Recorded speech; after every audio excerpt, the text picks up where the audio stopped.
We're back for a weekly summary. After the summary for the first half, this is the first weekly summary for the second half. And yes, it was a short week. We had the 4th on Tuesday. We had Monday, half a day in the stock market. So basically, we had only Wednesday, Thursday, and Friday. But don't worry, a packed weekly summary with a lot of information, a lot of news, and a lot of data points that will help you get ready for next week, which is the beginning of the end. Just kidding, just kidding. Are you ready for it? Let's dive in. Let's go!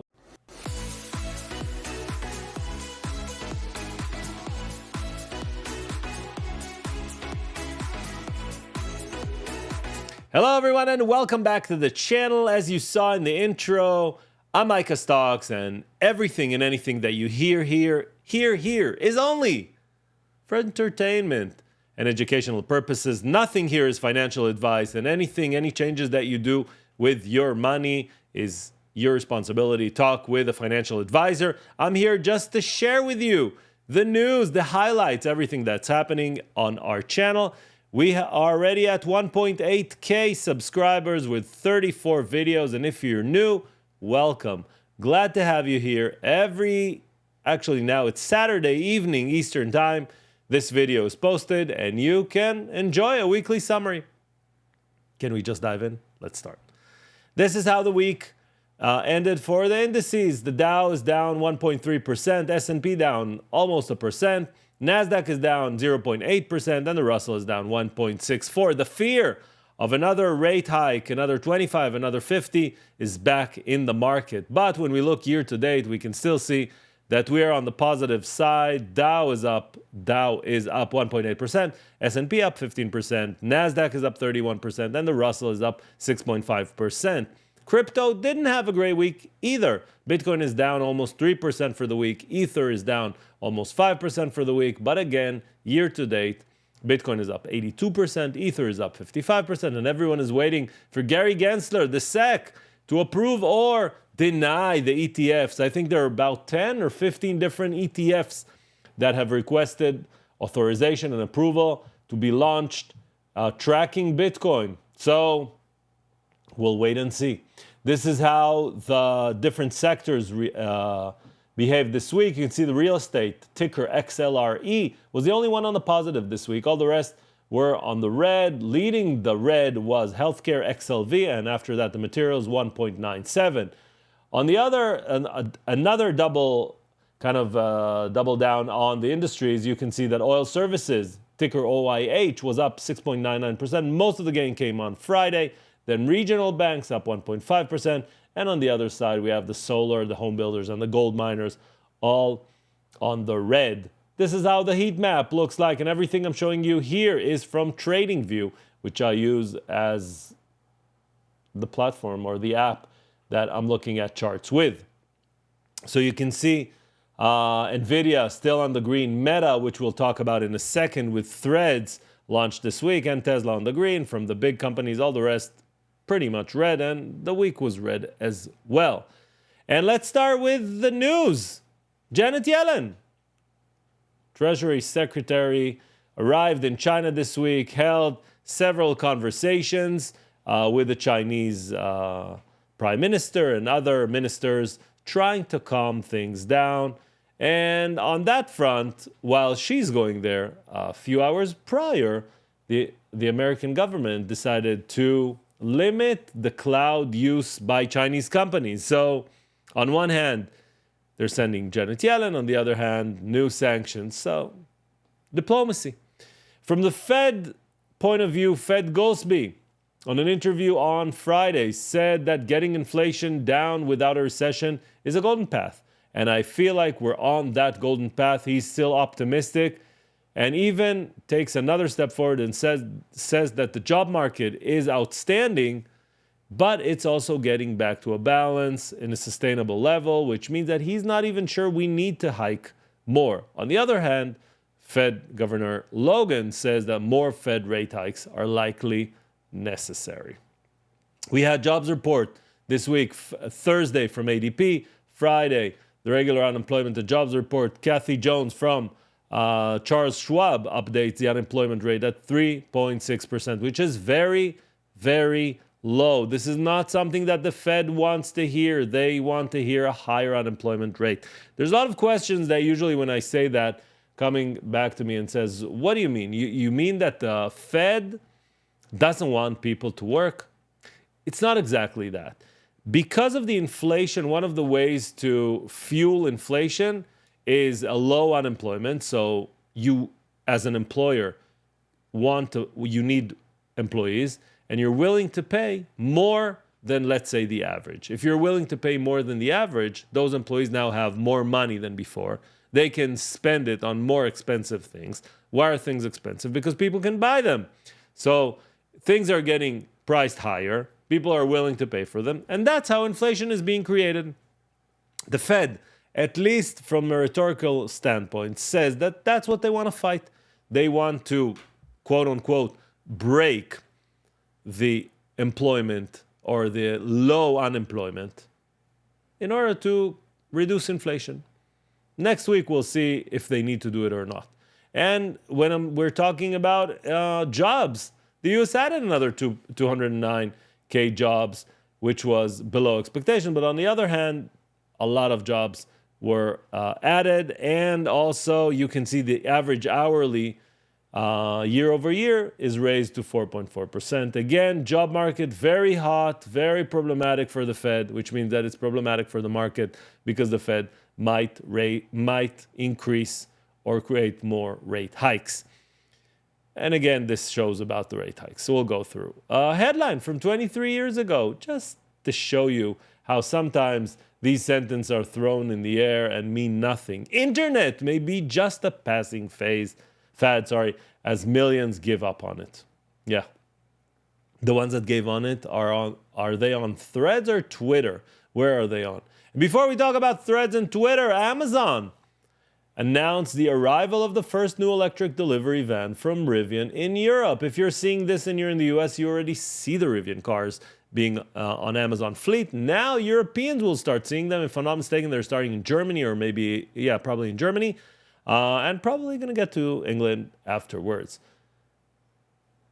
Last weekend, a federal judge issued a preliminary injunction limiting the federal government from communicating with social media companies, including Twitter, about online content. This is part of Twitter files, the fact that the government had a back channel in order to, according to Twitter files, manipulating the way we see our feed, basically.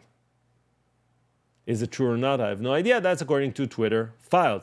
And if we're talking about Twitter, we can't not talk about Threads. The biggest thing this week, the launch of a new app that is trying to take Instagram followers, bring them to a written platform that looks like Twitter, acts like Twitter, but it's more like the younger version of Twitter.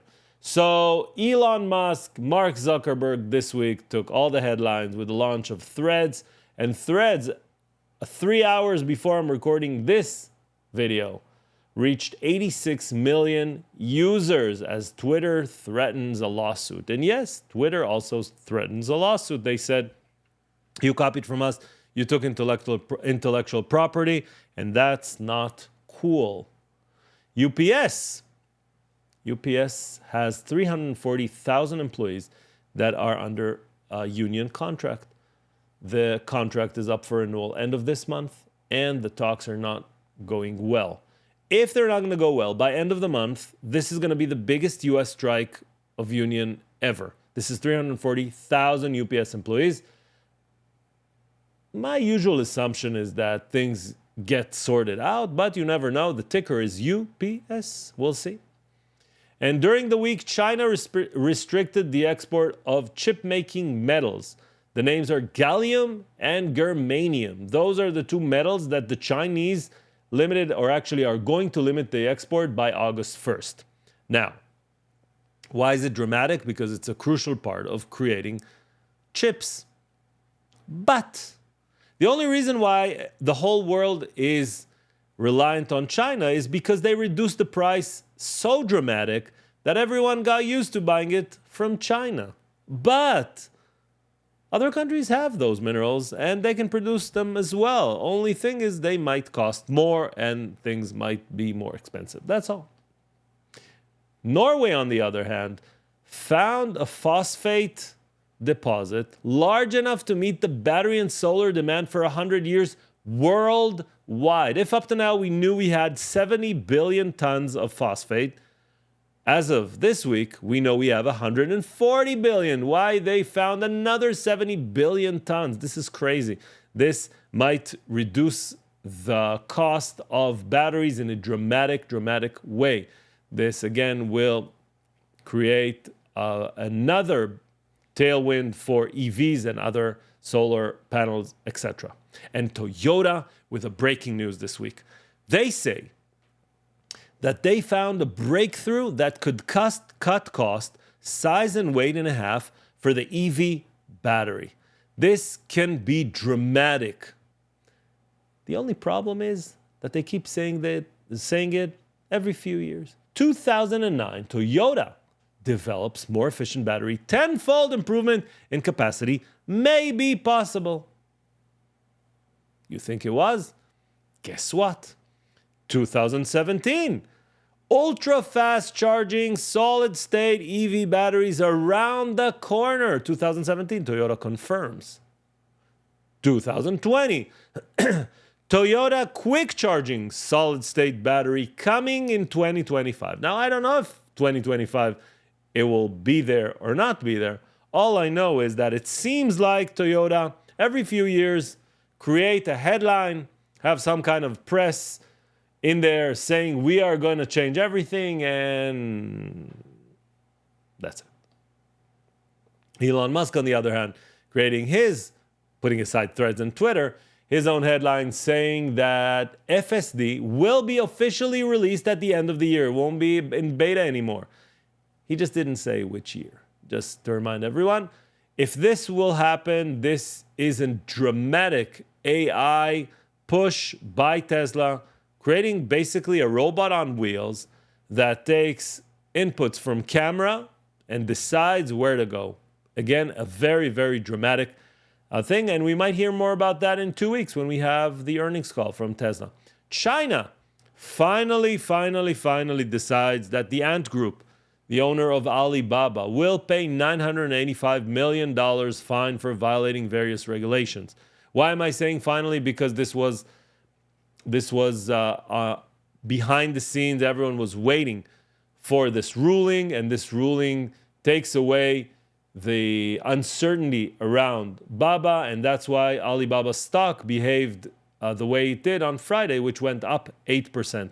Does that mean that the Chinese government will not interfere anymore? Of course not. It just means that at least for now, they won't interfere. But that's exactly the problem with the Chinese companies. You never know when trouble is coming again. But at least for now, for the next 24 hours, it seems like $985 million would be enough. A very important advancement in Alzheimer drug called Leqembi that was developed by a Japanese company called Eisai and Biogen for treating early stage Alzheimer. FDA approved it for full usage, and it would be part of Medicare or Medicaid, one of the two. And it will cost around $26,000 a year, but for insured, I think around $5,000 per year. But again, the breakthrough is scientific more than it is for other reasons. And at least from what I'm hearing, Eli Lilly might have not the same, of course, but an equivalent drug early next year. Uber and DoorDash sue New York City over minimum wage law. They say we don't, our employees don't want. They're not even employees. The people that work for us don't want a minimum wage. Why are you enforcing this to us? It will cost more and all that. We'll see how this helps their stock move up. The tickers are Uber and Dash. And you know what? I have no idea why this tab is here now, but this is a summary. First 6 months of EV cars being sold in the US. As you can see, competition is right around the corner with Tesla selling much more than 200,000 vehicles between the Model Y and the Model 3, actually 312,000 vehicles. And next is the Chevy Bolt 33,000. And Rivian and Volkswagen and Ford. And yeah, competition is right around the corner. Or not. And Mercedes-Benz is the latest company that decided that in 2025, their cars will start using the North American charging system by Tesla, which means that if you have a Mercedes EV, guess what? It just became old in a second. And Marcus Brownlee, a YouTuber influencer, I don't know how to best describe, had a checklist here that says Ford V, GM V, Volvo V, Polestar V, Rivian V, and Mercedes V. And the rest is Hyundai and Volkswagen. And I'll give you a small, interesting piece of information.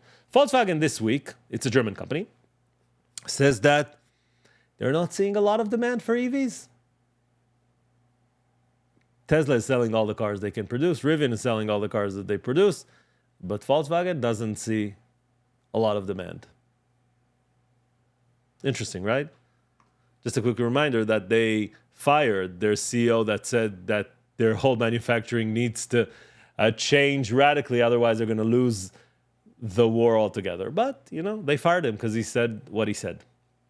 But on the other hand, they're testing through their Volkswagen Buzz van self-driving. Hopefully, they'll be able to have self-driving as well.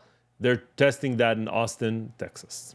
And Google, ticker GOOGL, is testing an AI program trained to expertly answer medical questions in a Wall Street Journal article. Now, let me ask you a question, and you can write in the comments below what your answer is. You're going into a doctor. Not a huge medical problem, right? I'm not saying you're going into the hospital or you're going into the doctor's office. You're waiting. You can wait for the doctor, or you can have a robot that comes on wheels all the way to you. He asks you, what's the problem? You describe the problem or your symptoms, and he tells you, okay, this is what you should do. 1, 2, 3, 4. Dr. Google. You're waiting for the doctor opens the door and saying you can come in, you're coming in, you're describing the symptoms, he's telling you what to do. Which one are you going to follow? The one that needs to read all the articles and remember it in his mind, or a computer based on knowing everything? Think about it. It's not an easy answer. Write in the comments below what you think about that. And this is an amazing story. Let me start with the picture here.